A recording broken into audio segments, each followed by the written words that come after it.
another story that I kind of wanted to get y'all thoughts on, right?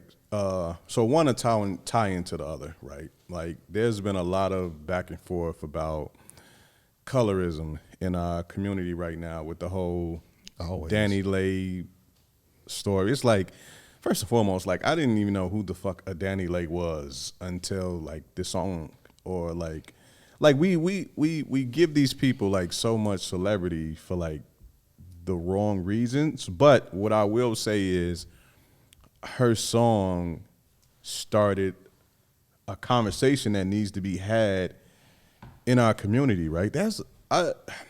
You know what? I realize in the black community, there's so much fucking insecurity. There's so much insecurity, bro. Like, so much just passing on like your hurt and deflecting your hurt and insecurities on the other people, right? Like, so for those that don't know what we talking about, I'm pretty sure like everybody knows what the fuck we talk about. Like, Dani Leigh is the baby's girlfriend, right? In like textbook rapper girlfriend, you know, form, like, she decided to start putting out her own music, so she put out a song called Yellowbone, right? No, she was already putting out her music. Was it? She had a career. Don't do this. She has a career. Hey man, I didn't know how big it was until my little sister actually came. Was she rapping or was she singing? She's a singer. It was a singing. So what is she doing on this Yellowbone song? I haven't even heard the fucking song. She did like some trap soul shit, kind of like singing. What the fuck is trap soul? Think of Bryson Tiller. We gotta stop like naming shit, man. Think of Bryson Tiller. That ain't no trap soul. That's the name of his album. I don't give a fuck what you name it. That don't mean that's what it is. What the fuck is trap and soul, bro? Trap soul. It's singing on a beat that has like heavy drums, so you can be like, all right, this vibe, but you don't really feel like you listen to like a full R&B song. Don't. You know Bryson Tiller. Man, don't. we gotta stop doing that, man. Like, stop just doing what? Just calling some shit like some. That's what it is. It's a genre. Go pull that shit up on Apple Music. Listen, just because we can't play it on a vinyl disc, don't mean it don't exist. Anyway, man, fuck y'all. Anyway, apparently, old girl had a music career. Like, any motherfucker can go pay to go in the studio and record, but to call it a career is bold and motherfucker. That's a bold choice of words. But she had a career, you know, that type of stuff. So she had, name was Dani Leigh. I don't know it. I don't know her song. Oh, you don't know it. I know one song she got with Chris Brown. Just take it easy, something like that. I don't know. You don't even know it. It's called Easy, I think. Okay. I think it's called Easy. I know that was song. easy. Anyway, this. She came out with this song. She for the what's the ones after millennials? The TikTok.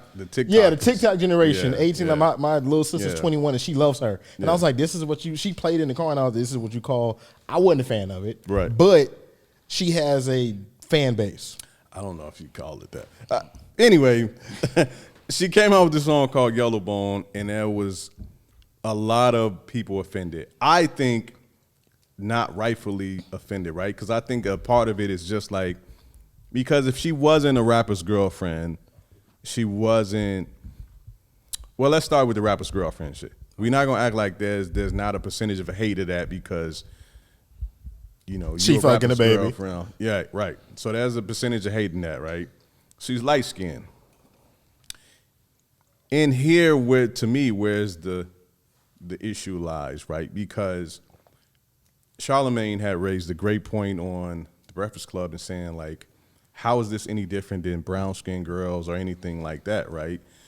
And I said, it's not anything different. We just like to move the goalposts, right? Because we look at light-skinned black people like they're more privileged, right? So it's just like you don't get to speak up on your complexion, right? Because your complexion is too close to being white or whatever, right? Are they privileged? I don't think they privileged at all. You know what I'm saying? Like, I think if anything, they just have different experiences that we can't relate to sometimes by being dark skinned, just like they probably can't relate to like dark skin issues. But it's like, imagine being marginalized from both sides, right? Like from white people and black people. Something that wasn't really their fault, because I won't say it's their fault, but when you talk about light skin, if you take it back to slavery, you know, Yeah. you got the house niggas, light skin niggas. You I just think that's stay where it comes in the house, comes from, and you though. know, you kind of get that. So it's always been like, he favored by you know the white dude slave owner, and we don't fuck with you for that. Like they might have not wanted it, they just got it, and you know same. And we don't even realize, like, by doing that, you're further pushing the stigmas that the slave masters You further used pushing it? to separate, you know, men and women, light skin and dark skin. It's like, but you don't realize that. I think it gets perpetuated also because if you look at the other side of like the white people favored the light skinned people more, you may have it where today, you know, the white people look at, you know, light skinned people as like maybe less threatening, or they may favor them in certain ways. And it's just because in their mind, if this is like a genetic thing, which I think these things do kind of stick in your mind, your psyche, or things you heard, you have a preconceived notion that maybe this person is less likely to be aggressive or whatever I think negatively about a bad person. If I'm gonna pick one, I'll probably pick a light skinned one. So you have the dark skinned people that's looking like, you motherfucker, and no fault of their own. And it's like, all right, well, you have this privilege, I guess you were handed to that you didn't want. And it's like, I don't think there's a lot you can do with it. It's like, I have what you want me to do. If I don't do anything and somebody says something to me and I got a stick of black people, I don't say anything, it's like, all right, well, you with them. But if I do say something, or I'm like, nah, that ain't what it said, it's like, oh, nah, you trying too hard. Or, you know, and it depends on who the person's looking at it too. Like from what view are you looking at this light-skinned person as he regards or relates to a white person? And where does that connect for you? Should it matter? I don't think so, but that's just something that has been a thing for so long. And even though we joke about it, we still keep it alive. Because some people still, you know, it may be joking as a kid coming up. Maybe he heard enough to where he believes it. Like, I'm light skinned, I'm sensitive. I don't want to be sensitive, or, you know, we perpetuate the bullshit. I mean, there's layers of that in our community. I'll let you speak, CJ. My bad. No, I was gonna say something completely different. I was just gonna say, like, I feel like the internet kind of forces people just jump on bandwagons when they hear, okay, well, this is a controversial topic. I'm on this side because everybody else is on this side. I feel like that's a lot of what's going on with everything. I mean, a lot of the shit, even with the Tory Lane shit, people, okay, I'm on this side. Yeah. You know what I mean? I was just about to say, it's so many layers to that in our community, right? Where like you said, like just bandwagon shit, or just egging on shit. Like you really don't.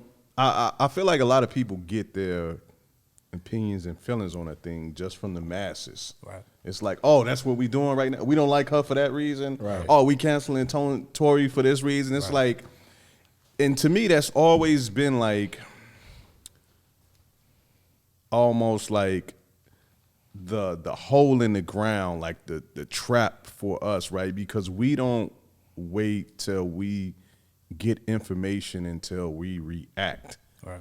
And that's why I always say, like, we become the people, the boy who cried wolf, because we always react. We always have a emotional response instead of just saying, like, okay, I know what the narrative is seeming like take like the Tory Lane shit, but there's not enough facts.